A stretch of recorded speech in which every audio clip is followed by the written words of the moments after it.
Hi, my name is Jimmy Lick. I am from Joyriders TV Productions, and today we're going to learn how to fix a blemish in Photoshop.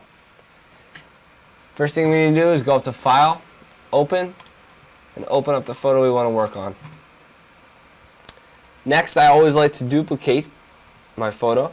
That way I don't mess up the original, and I usually turn off the eye, and that way it's impossible to work on.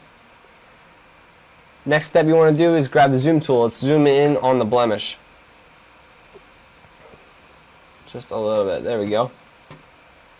Okay, the tool that we're going to be using today is called the Spot Healing Brush. Basically what that does is it uses all the pixels around the blemish to kind of fill in where the blemish is.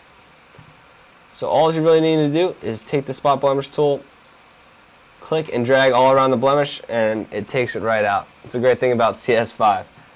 That's pretty much it. Last thing you want to do is go to File, Save As, and save the document as a new file type. I'm Jimmy Lick from Joyriders TV Productions, and that's how you fix a blemish in Photoshop.